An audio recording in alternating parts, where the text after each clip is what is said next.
Bonjour à toutes et tous et bienvenue sur la chaîne de Gomme de Crayon. Alors si vous le voulez bien, aujourd'hui on va parler un petit peu de perspective. Je ne vais pas vous ennuyer longtemps avec le cube, mais c'est quand même... Bon allez, on va se mettre en route avec le cube.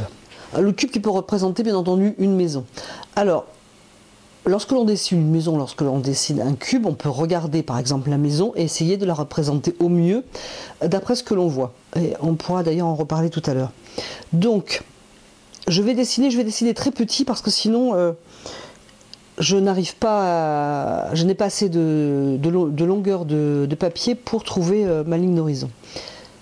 Donc je vais dessiner vraiment petit. J'ai essayé déjà tout à l'heure, il faut quand même que ce soit petit.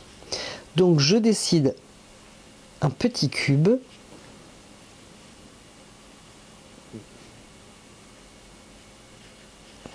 Qui n'est pas cube d'ailleurs.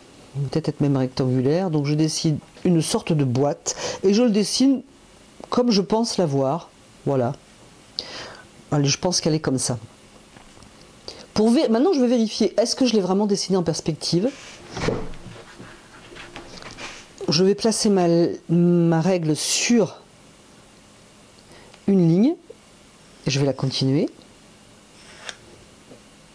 L'autre ligne, de manière à la continuer. Et c'est là que souvent on a la feuille qui est trop petite et il faut à ce moment-là, si on est très pointilleux, si on fait de l'architecture, etc., ou une représentation précise, par exemple architecte d'intérieur, rajouter une feuille pour avoir l'endroit. Il aurait vraiment fallu que je le dessine très petit, mais alors là vous allez plus y voir. Je refais un petit cube ici pour trouver l'endroit où se rejoignent les lignes. L'endroit où se rejoignent les lignes représente la ligne d'horizon. Donc, ça sort un petit peu. Je pense donc que la ligne est là, parce que mes lignes perpendiculaires vont se rejoindre pas très loin. Donc, je trace ma ligne d'horizon, parce que la première chose à faire, je vous le rappelle, est de repérer sa ligne d'horizon. Donc je l'ai repéré. Du coup, toutes les lignes perpendiculaires vont sur la ligne d'horizon. Donc ici, elles filent à droite. Et ici, elles vont donc à gauche. Et je vérifie ainsi que j'ai bien dessiné mon cube. Là, a priori, je suis monté un peu trop haut. Donc je vais corriger ma ligne. Voilà, c'était plutôt ça. Ici, c'est perpendiculaire. Donc maintenant que c'est plus juste, je vais prendre un stylo rouge pour mieux rendre cela visible. Donc le nouveau point, voilà à peu près mon cube. Et ici, c'était plutôt comme ça. Donc voilà mon cube corrigé, avec une vérification donc des lignes. J'espère que ce sera bien visible à l'image. Donc première chose, lorsqu'on veut dessiner par exemple un cube à rectangle en volume, c'est de repérer la ligne d'horizon. Lorsque l'on est dehors ou devant une photo, dehors c'est assez facile, on regarde pile en face de soi et on a la ligne d'horizon. Sur une photo c'est un petit peu plus difficile je trouve, mais on repère la ligne d'horizon sans avoir besoin de tirer les lignes comme ça effectivement. Et on les tire après sur sa ligne d'horizon qu'on a repérée en premier. J'espère que je suis claire, mais nous allons continuer l'explication. Alors, imaginons que j'ai une maison devant les yeux, par exemple celle-ci, et je veux la dessiner. Alors, on a la solution, donc, déjà, premièrement, de toute façon, on cherche la ligne d'horizon. Alors c'est plus difficile je trouve sur une photo parce que il faut deviner où le regard du photographe était placé pour avoir la ligne d'horizon, donc c'est un petit peu plus difficile. Je pense donc que c'est à peu près ici. Je suis obligé de faire une déduction hein, parce que le photographe ne m'a pas prêté ses yeux, donc je pense que c'est à peu près ici. Alors je suis à l'extérieur, je suis donc devant cette image et je vais simplement dessiner la maison comme je pense qu'elle est. Donc voilà, donc je dessine. Et là, par exemple, déjà je rencontre une difficulté. Je ne sais pas où est placé ce mur. C'est-à-dire que est-ce que cette ligne ici part comme ça, est droite, ou part comme ça? Voilà, je ne sais pas du tout. Eh bien, si je suis dehors, je regarde ce point et je cherche avec mon regard ou même avec un crayon bras tendu où est l'autre ligne. Un point par rapport à un autre point. Avant de m'occuper des perspectives. J'espère que je suis claire. Un point par rapport à un autre point. Et si je prends ce point pour chercher l'autre, je vois que c'est au-dessus. Déjà. Donc, c'est au-dessus, c'est à peu près ici. Du coup, je corrige. Je peux tracer ce mur. Alors, là, c'est pareil. Je cherche ce point.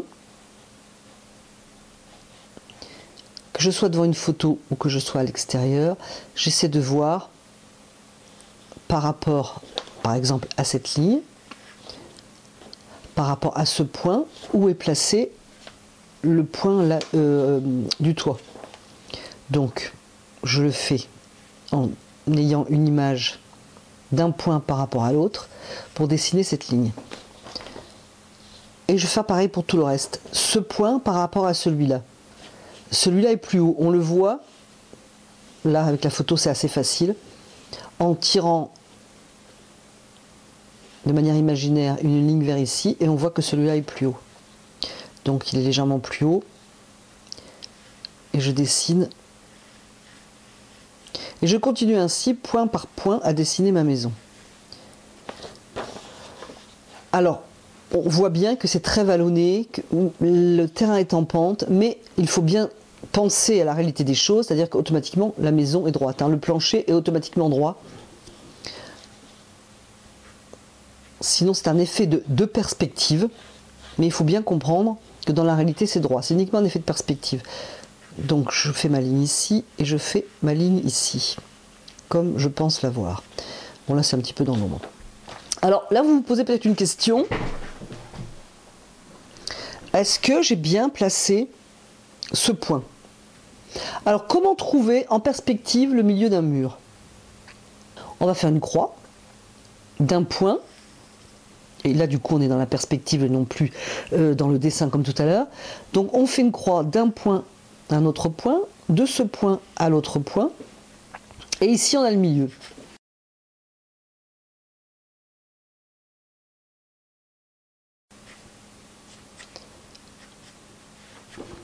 Voilà pour cette histoire de vraiment une ébauche très très sommaire.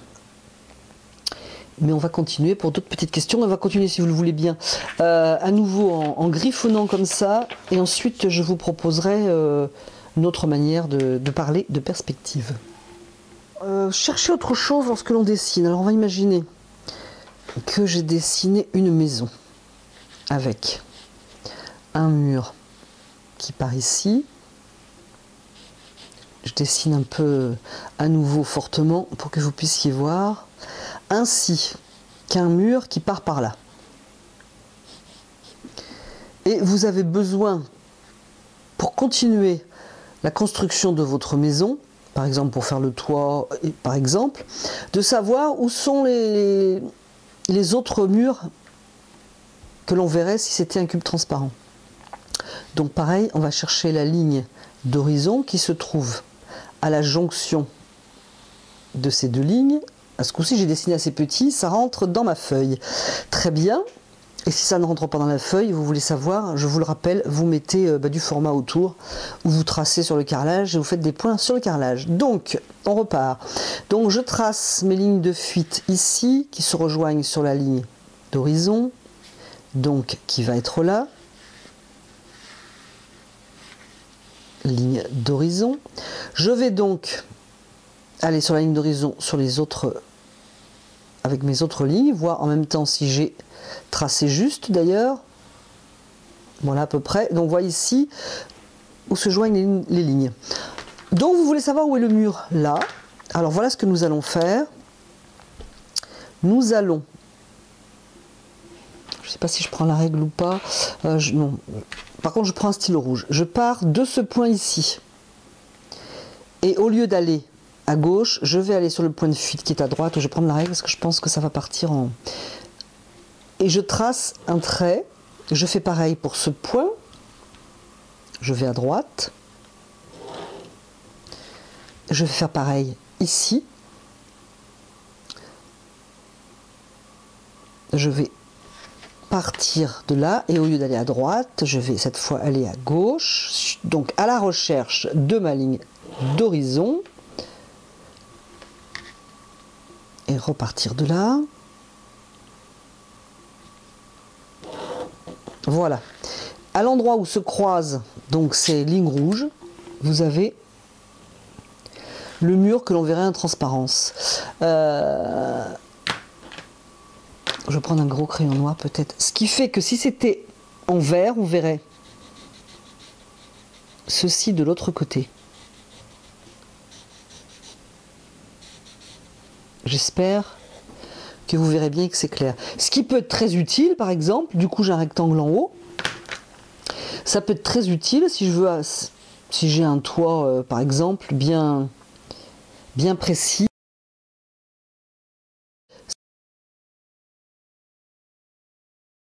Si ce n'est pas clair, n'hésitez pas à me le dire en commentaire. Je voudrais juste ébaucher quelques règles de perspective de base, sans aller au-delà. Parce que là, je vous ai parlé de ligne de fuite sur la ligne d'horizon.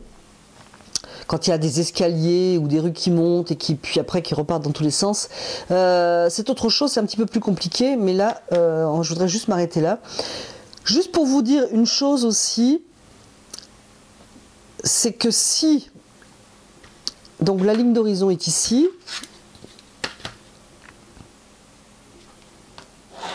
Voilà la ligne d'horizon que j'ai trouvée pour ce cube.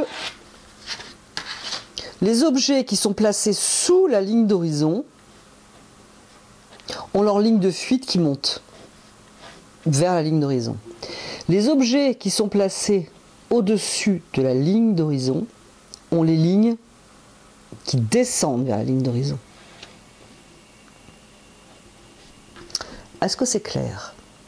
On va passer à autre chose.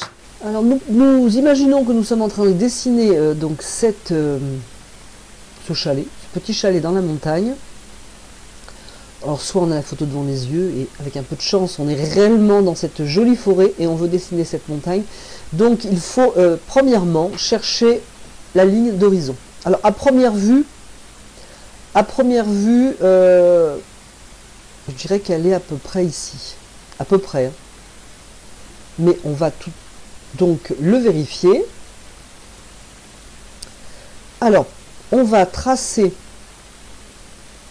commencer à tracer peut-être la ligne sur laquelle on va s'appuyer, qui nous paraît le plus simple. Pourquoi pas? Donc, on va tracer la ligne de toit. Donc, qui est comme ça, et on va la faire sortir. Donc, elle ne va pas sortir très loin, puisque mon format est petit, et c'est ce qui se passe lorsque l'on dessine sur une feuille. Et on va dessiner, alors je pense que ça se trouve à peu près ici, suivre la ligne là, de la fondation et essayer de la suivre. Donc on voit bien qu'on ne peut pas avoir pile poil la jonction de ces deux lignes perpendiculaires parce que ça sort du format. On va prendre une autre couleur, mais on peut estimer que la ligne d'horizon se trouve à peu près ici.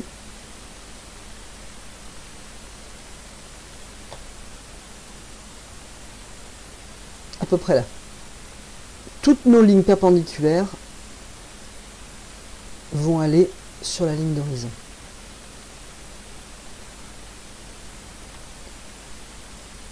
Celle-ci.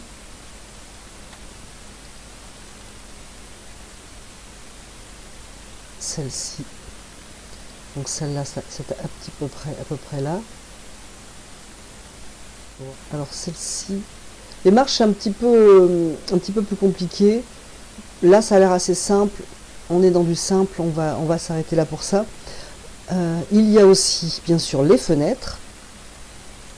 Les fenêtres vont aussi sur la ligne d'horizon. Alors voici, le hasard fait que c'est à nouveau un chalet. J'ai été voir sur le site Pixabay pour avoir quelques images. Donc là c'est pareil, on est dans la montagne où on est face à sa photo, on commence à dessiner, voilà, en suivant son modèle, en regardant et en dessinant, voilà, on suit, on fait ça comme ça, je pense qu'on se fie un petit peu à ce qu'on voit, on se fait confiance. Là c'est tordu parce que là, franchement, dessiner sur ordinateur sans tablette graphique, c'est un petit peu compliqué. Donc je vais annuler tout ça, on a fait son dessin, on est satisfait, on a regardé face à sa photo ou face à la vue et on est satisfait, mais rien ne nous empêche donc de vérifier. Je vais tracer des lignes, même des lignes imaginaires, et peut-être d'ailleurs surtout des lignes imaginaires. Donc je vais suivre cette ligne-là pour me simplifier, elle a l'air assez visible. J'ai du papier blanc dessous pour avoir un peu plus de largeur. Donc ça donne à peu près ça. Je peux partir du coin par exemple du toit, passer devant l'autre pour voir si j'ai bien dessiné mes pointes de toit. Et de l'autre côté, je peux faire la même chose, voir par exemple, alors je ne vois pas les fondations parce que ici j'ai la montagne, par contre j'ai la fenêtre. Alors effectivement, je ne vais pas ici, ça se rejoint, donc la ligne d'horizon est là.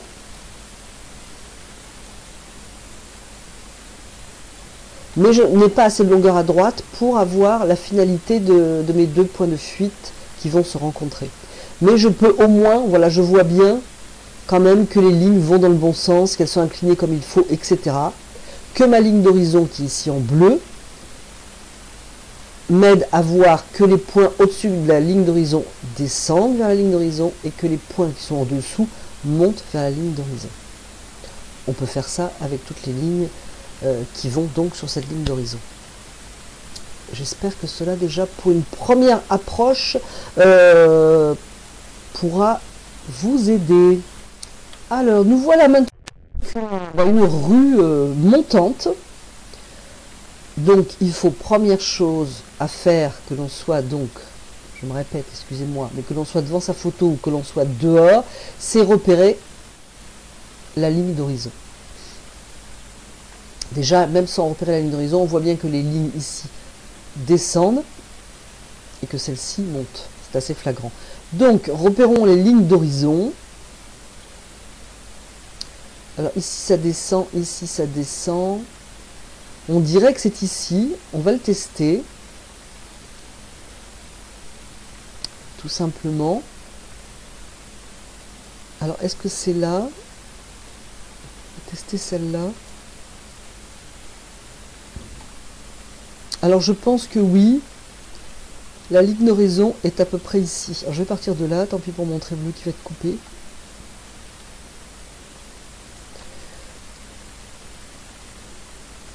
Donc la ligne d'horizon est là, donc ce qui fait que toutes les lignes vont aller vers la ligne d'horizon. Déjà ça évite de faire, déjà en sachant ça, ça évite quand même pas mal d'erreurs. Au minimum. Voilà, tout va sur la ligne d'horizon. Toutes les lignes perpendiculaires vont sur la ligne d'horizon. Alors, là c'est arrondi, mais on peut au moins prendre, pardon, ce qui fait une ligne, par exemple comme ça, et chercher après sur la ligne d'horizon. Donc c'est plus facile.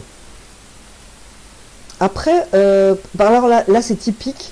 Vous voyez ces lignes qui sont toutes perpendiculaires. Il est évident que là, par contre, c'est un autre problème, parce que ça part sur une autre, les lignes fuitent, on va dire, fusent ailleurs que sur la ligne d'horizon. Mais je pense que vraiment, vaudrait mieux en parler une autre fois. Là, on a déjà bien la base, et j'espère que cela pourra vous aider. Alors surtout n'hésitez pas si vous avez des questions, ça me permettra d'affiner le sujet. Et puis écoutez, si cela ne vous lasse pas, on pourra un petit peu approfondir après. Ce qu'il faut quand même préciser, c'est que, enfin moi dans mon cas, je ne fais pas de l'architecture. J'aime que les lignes soient la perspective soit respectée, mais je me fie aussi beaucoup à mon regard, par exemple, et puis c'est déjà bien, je pense. Mais ça n'empêche pas d'essayer de comprendre un petit peu plus au-delà si cela vous intéresse. Bien écoutez, c'est sur l'image de cette belle rue traversée de lignes rouges et bleues que je vous remercie d'avoir regardé, écouté cette vidéo, et je vous dis à bientôt sur la chaîne de Gomme de Crayon.